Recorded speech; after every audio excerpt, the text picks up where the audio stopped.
Hi friends, welcome to Misha's cooking kitchen. இன்னைக்கு நம்மளோட கிச்சனில் ரொம்ப ஸ்பெஷலான நல்லா குளிர் காலத்தில் குளிருக்கு எதமாக நல்லா ஒரு ஸ்வீட் கேரட் ஹல்வா தான் நம்ம செய்ய போகிறோம்.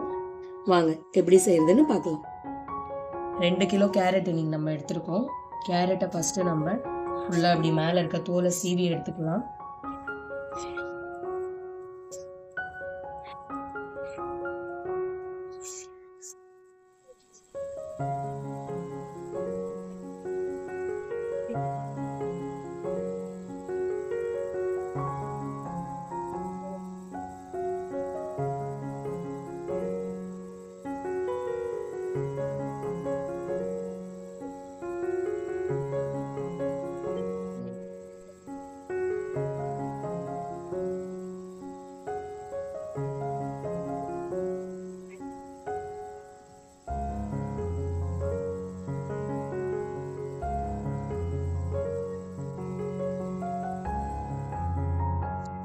இப்போ பாருங்கள், நம்ம ஃபுல்லாக கேரட் எல்லாமே நல்லா துருவி எடுத்தாச்சு. நான் காட்டினேன் இல்லையா, இந்த மஷினில் தான் நம்ம துருவி எடுத்தோம். ஃபுல்லாக 2 கிலோ கேரட்டை நம்ம துருவி ஒரு பாத்திரத்தில் வச்சுருக்கோம். இப்போ நம்ம செய்ய ஆரம்பிக்கலாம். இப்போ நம்ம ஃப்ளேம் ஆன் பண்ணி பாத்திரத்தில் தண்ணி வச்சுருக்கோம். தண்ணி கொஞ்சம் கொதிக்க வச்சு கீழே ஊற்றிட்டு அதுக்கப்புறமா நம்ம இதில் கேரட் போடலாம். ஏன்னா எப்போ இதில் நம்ம குழம்பு செய்வோம், அந்த இனிப்பான பொருள் பால் ஊற்றி செய்யும் போது காரமான சட்டியில் நம்ம செய்யக்கூடாது. அதனால தண்ணி கொதிக்க வச்சு கீழே ஊற்றிட்டு நம்ம ஸ்டார்ட் பண்ணணும். இப்போ பாருங்க, தண்ணி நல்லா கொதிச்சிருச்சு. இதுக்கு நம்ம கீழே ஊற்றிக்கலாம். இப்போ தண்ணி ஃபுல்லாக நம்ம கீழே ஊற்றிட்டோம். இப்போ நம்ம துருவி வச்சிருக்க 2 கிலோ கேரட்டையும் நம்ம இதில் சேர்த்துக்கலாம். இந்த கேரட்லேருந்து தண்ணி ஃபுல்லாக நல்லா ரிலீஸ் ஆகும். எல்லா தண்ணியும் நல்லா சுண்டி வர வரைக்கும் இது இப்போ நம்ம பாத்திரத்தில் போட்டு நல்லா வேக வச்சுக்க போகிறோம் கேரட்டை. இப்படி அதை நம்ம மஷினில் செய்யும் போது இப்படி 1-2 துண்டு இப்படி முழுசாக இருந்துரும். அதை பார்த்துட்டு நம்ம வெட்டி எடுத்துக்கணும்.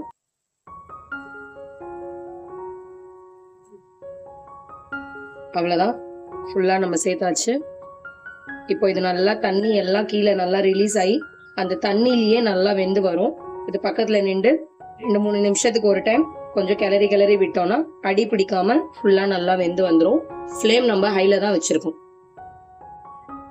ஏன் இப்படி கேரட்டை நம்ம ஃபர்ஸ்ட் பாத்திரத்துல போட்டு இப்படி வெறும் கேரட்டை வேக வைக்கிறோம் அப்படின்னா, கேரட்ல இருக்கிற அந்த பச்சை வாசனை இருக்கும் பாத்தீங்களா, அந்த பச்சை வாசனை அந்த தண்ணியில இருந்து ரிலீஸ் ஆகி ஃபுல்லா அப்படியே சுண்டி வரும்போது அந்த பச்சை வாசனை அதுல இருந்து கம்மியாயிடும். அதுக்கப்புறமா நம்ம அடுத்த ப்ராசஸ் எல்லாம் செய்யும் போது நம்ம கேரட் அல்வா சாப்பிடுறதுக்கு அந்த ஸ்மெல் இல்லாம இன்னும் ஃபிளேவர் கொஞ்சம் சூப்பரா சாப்பிடுறதுக்கு ருசியா இருக்கும். அதனாலதான் நம்ம இப்படி ஃபர்ஸ்ட் சேர்த்து அந்த தண்ணி ஃபுல்லா வத்தி வர வரைக்கும் கேரட்டை அப்படியே வேக வைப்போம். இப்போ 3 நிமிஷம் ஆயிடுச்சு. இப்போ இதை நம்ம கிளறி விடலாம். கீழே இருந்து இப்படி நம்ம மாத்தும் போது பாருங்க, நல்லாவே கலர் மாறி இருக்கும். ஃபுல்லா இதை நம்ம இப்படி 2-3 நிமிஷத்துக்கு ஒரு டைம் பெரட்டி விட்டோம்னா நல்லா தண்ணி எல்லாமே சுண்டி வந்துடும்.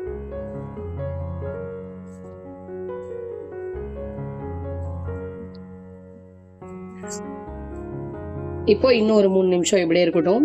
இப்படியே செஞ்சு நம்ம கிண்டும் போது கேரட்டோட குவான்டிட்டியும் கம்மி ஆயிடும், அதுல இருக்க தண்ணியும் ஃபுல்லா நம்மளுக்கு ரிலீஸ் ஆயிடும்.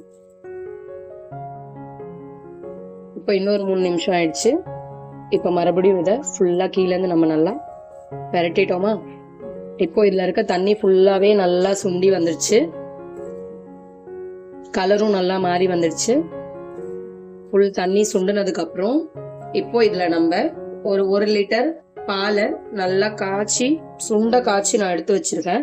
அந்த பாலை நம்ம இதுல சேர்த்துக்கலாம். இப்போ இது இந்த பாலோட சேர்ந்து நல்லா வெந்து வரட்டும். ஃபுல்லா பால் நம்மளுக்கு நல்லா வத்தி வந்துடணும். ஃபுல்லா பால் நல்லா சுண்டி வர வரைக்கும் இப்போ இந்த பால்லயே இந்த கேரட்டை நல்லா நம்ம வேக வைக்கலாம். இதுல இருக்க ஃபுல் மாய்ஸ்டர் நம்மளுக்கு முடிஞ்சிடணும். அது வரைக்கும் நம்ம இதை வேக வைக்கலாம். இப்போ இதுக்கும் நம்மளுக்கு ஒரு 10 நிமிஷம் வரைக்கும் எடுத்துக்கும். 8 to 10 நிமிஷம் வரைக்கும் எடுத்துக்கும் இந்த கேரட் வேகிறதுக்கு. ஃப்ளேம் நம்ம ஹைல தான் வச்சிருக்கோம். ஹைலயே வச்சு 2 நிமிஷத்துக்கு ஒரு டைம் பெரட்டி விடலாம். இப்போ பாருங்க, நம்மளோட பால்லாம் நல்லா கொதிச்சு நம்ம ஊத்துனதை விட பால் கொஞ்சம் கம்மி ஆயிடுச்சு. பால் எல்லாம் நல்லா கேரட்ல கொஞ்சம் இழுக்க ஆரம்பிச்சிருச்சு.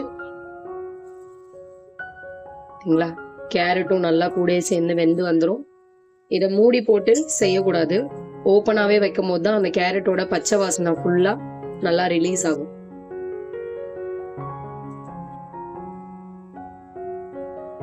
இப்போ கேரட் நல்லா வெந்துட்டு இருக்கட்டும். அது வரைக்கும் இப்போ நம்ம இதுல ஒரு 5 ஏலக்காய் எடுத்திருக்கேன். 5 இல்ல 6 ஏலக்காய் இருக்கு. 6 ஏலக்காய் போட்டுக்கலாம். இதுல இப்போ நம்ம 2 கிலோ கேரட்டுக்கு 1/4 கிலோ அளவு சர்க்கரை சேர்த்துக்கலாம். பத்தலைன்னா நீங்க பார்த்துட்டு சேர்த்துக்கோங்க.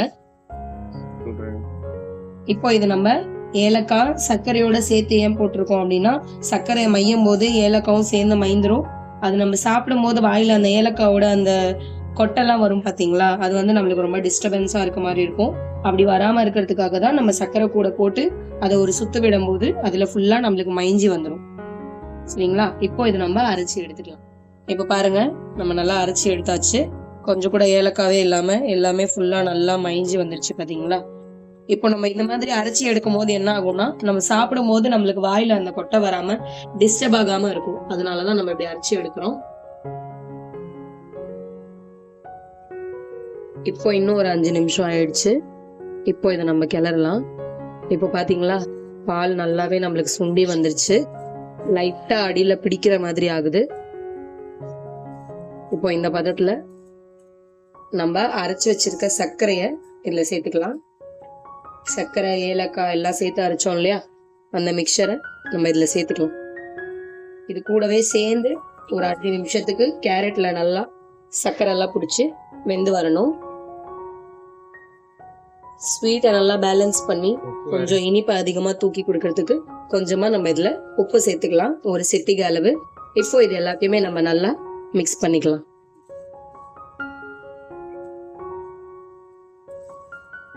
பால் கொஞ்சம் சுண்டுறது மீதி இருக்கும் போதே நம்ம சர்க்கரையை சேர்த்துடணும். ஏன்னா சர்க்கரையை சேர்த்த உடனே மறுபடியும் இலகிடும். ஒரேடியா நம்ம சுண்ட வச்சுட்டு மறுபடியும் சேர்க்கறத விட சுண்டுறதுக்கு முன்னாடியே நம்ம சர்க்கரையை சேர்த்துட்டோம்னா கூடவே சேர்ந்து சர்க்கரை பால் எல்லாமே ஒன்னா நல்லா சுண்டி வந்துடும். அதுக்காக தான். இப்போ இது இன்னும் ஒரு 5 நிமிஷம் ஆகும். இப்போ இந்த தண்ணி நல்லா சுண்டி வந்துருச்சு. இப்போ இதுல நான் கோவா எடுத்திருக்கேன், ஸ்வீட் இல்லாத கோவா. இது நம்ம பால் கோவா, அந்த பால் கடையில கிடைக்கும் இல்லையா, அந்த மாதிரி ஸ்வீட் இல்லாத கோவா. இது வந்து நான் 1/4 கிலோ எடுத்திருக்கேன், 250 கிராம் அளவு. இதையும் இதுல நம்ம எப்படி ஸ்ட்ரெட் பண்ணி சேர்த்துக்கலாம்.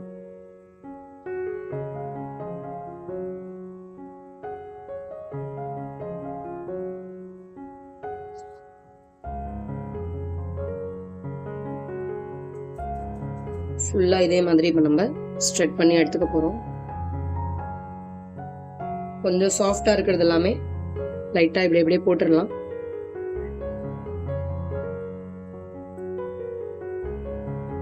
இப்போ இதெல்லாம் ஃபுல்லா நம்ம 1/4 கிலோ இதுல சேர்த்தாச்சு. இப்போ இதையும் சேர்த்து இதுல நல்லா நம்ம கரட்டி விட்டுக்கலாம். இது இந்த சூட்டுலயே நல்லா நம்மளுக்கு மெல்ட் ஆகி வந்துடும்.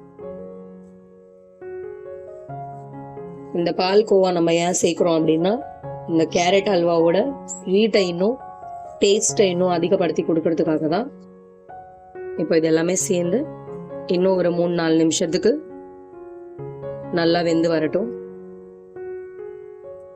பாத்தீங்களா, எல்லாம் அப்படியே கரைஞ்சிரும், அப்படியே மெல்ட் ஆயிடும்.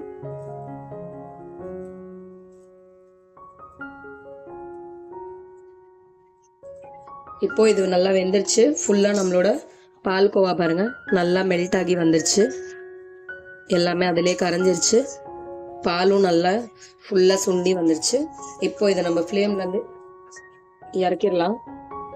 இறக்கிட்டு இதுல நம்ம வேற ஒரு பேன் வைக்கலாம். இப்போ நம்மளோட பேன் நல்லா சூடாகி வந்துருச்சு. இதுல இப்போ நம்ம தேவையான அளவு நெய் சேர்த்துக்கலாம். நான் ஒரு 4 to 5 டேபிள் ஸ்பூன் நெய் சேர்த்துக்கிறேன். நெய் நல்லா மெல்ட் ஆகி வரட்டும்.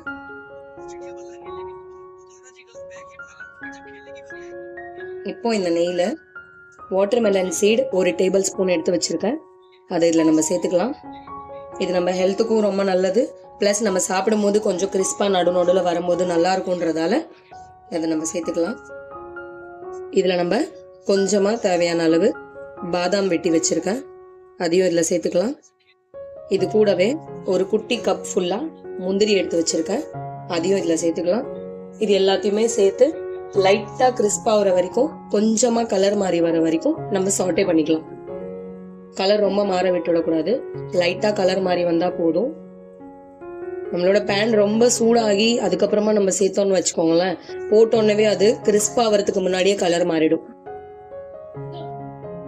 இப்போ பாருங்கள், நம்ம போட்டிருக்க முந்திரி பாதாம் எல்லாமே நல்லா சாட்டே ஆயிடுச்சு. இதில் இப்போ நம்ம ஃப்ளேவருக்காக இந்த நெய்லியே கொஞ்சமாக சாஃப்ரான் சேர்த்துக்கலாம். இதில் ஃப்ளேவர் நல்லா வரும், அதுக்காக தான். ஒரு 2லேருந்து 3 இலை சேர்த்துருக்கேன்னா. போட்ட உடனேவே செம்மையாக வாசனை வருது சாஃப்ரான். இப்போ இதை எடுத்து நம்மளோட அல்வாலேயே வாபஸ் போட்டு மறுபடியும் கொட்டிக்கலாம். இப்போ நம்ம வறுத்து வச்ச முந்திரி பாதாம் எல்லாத்தையுமே இதில் கொட்டிக்கலாம்.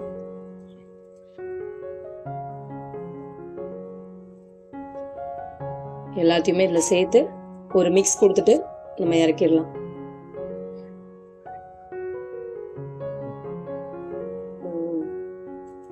இப்போ இதை நம்ம நல்லா கிளறிக்கலாம்.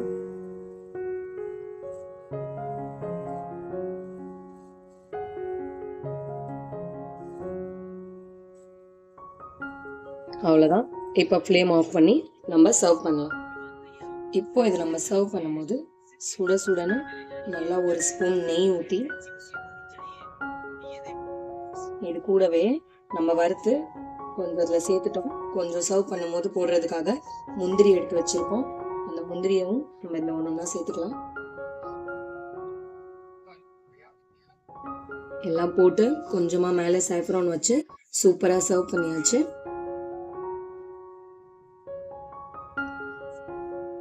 நல்லா சுவையாக எவ்வளோ ஈஸியான மெத்தடில் செம்மையாக நம்மளோட கேரட் அல்வா ரெடி ஆகிடுச்சு. நீங்களும் இதே மாதிரி செஞ்சு உங்கள் வீட்டில் ட்ரை பண்ணுங்கள்.